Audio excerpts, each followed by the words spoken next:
ఎన్నికల సమయంలో ఉద్యోగులకు జగన్ సర్కార్ కరెంట్ షాక్ ఇచ్చింది. ప్రభుత్వ అకామిడేషన్ లో కరెంట్ బిల్లు ఎక్కువ వచ్చిన అపార్ట్మెంట్లో ఉన్న వారి నుంచే వసూలు చేయాలని ఆదేశాలు జారీ చేసింది. ఏపీ సెక్రటేరియట్, అసెంబ్లీ, విభాగాధిపతి కార్యాలయాల్లో పనిచేస్తున్న వారికి షేరింగ్ పై ఏపీ ప్రభుత్వం అకామిడేషన్ ఇస్తుంది. అయితే పరిమితికి మించి వచ్చిన విద్యుత్ బిల్లులను ఆయా ఫ్లాట్లలో ఉన్న ఉద్యోగుల నుంచే వసూలు చేయాలని ప్రభుత్వం ఆదేశించింది. లేని పక్షంలో విద్యుత్ కనెక్షన్ తొలగిస్తామని సర్వీస్ అసోసియేషన్లకు లేఖ పంపించారు.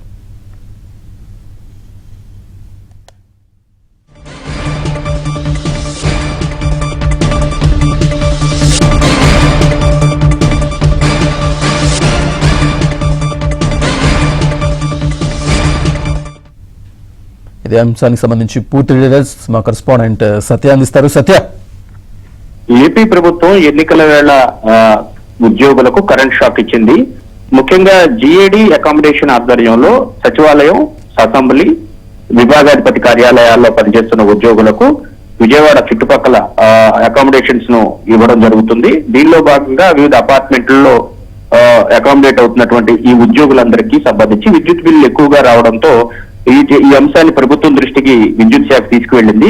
దీనిపై స్పందిస్తూ జిఏడి అకామిడేషన్ విభాగం జగన్ సర్కార్ ఒక కీలకమైనటువంటి ఆదేశాలు ఇవ్వడం జరిగింది. ఎవరైతే విద్యుత్ బిల్లు ఎక్కువగా వాడతారో వారి నుంచే ఆ బిల్లులను వసూలు చేయమని కూడా ఆదేశాలు ఇవ్వడం జరిగింది. ఈ విధంగా జిఏడి అకామిడేషన్ నుంచి స్పష్టమైన ఆదేశాలు ఇవ్వడం జరిగింది. ఒకవేళ ఎవరైనా కానీ కనుక విద్యుత్ బిల్లులు చెల్లించిన పక్షంలో అదనంగా పరిమితికి మించి అదనంగా వాడుకున్న వారు విద్యుత్ బిల్లులు చెల్లించకపోతే వారి కనెక్షన్లు కూడా డిస్కనెక్ట్ చేయమని కూడా ఆదేశాలు ఇచ్చిన పరిస్థితి అయితే ఉంది.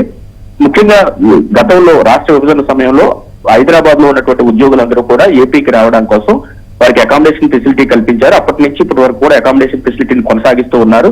అయితే ఎన్నడూ విద్యుత్ బిల్లు ఎక్కువ వచ్చాయని అదనంగా వారి నుంచి వసూలు చేయాలని ఏ ప్రభుత్వం ఆదేశాలు ఇవ్వలేదు. అయితే మొట్టమొదటిసారిగా జగన్ సర్కార్ ఎన్నికల వేళ ఉద్యోగులకు షాక్ ఇచ్చిందని భావించాల్సి ఉంటుంది. దాదాపు ఈ విద్యుత్ బిల్లులకు సంబంధించి దాదాపు 2,79,023 రూపాయలు అదనంగా ఉందని, ఆ మొత్తాన్ని కూడా ఉద్యోగుల నుంచే వసూలు చేయాలని కూడా జిఏడి అకామిడేషన్ ఇచ్చి స్పష్టమైన ఆదేశాలు ఒక లేఖ కూడా విద్యుత్ శాఖ పంపించడం జరిగింది. దీంతో పాటు ఎవరైతే సర్వీస్ అసోసియేషన్స్ ఉన్నాయో వారి విజ్ఞప్తి మేరకే వీరందరికీ అకామిడేషన్ కేటాయించాం కాబట్టి వారికి కూడా దీనికి సంబంధించి ఒక కాపీ పంపించడం జరుగుతుందని స్పష్టం చేయడం జరిగింది. మరోవైపు ఎవరైతే విద్యుత్ బిల్లులు చెల్లించారో ఆయా ఫ్లాట్లలో విద్యుత్ కనెక్షన్లు ఇమీడియట్ గా తొలగించడానికి కూడా విద్యుత్ శాఖకు అనుమతిస్తూ ఆ లేఖ పంపించడం జరిగింది. Right Satya, thank you.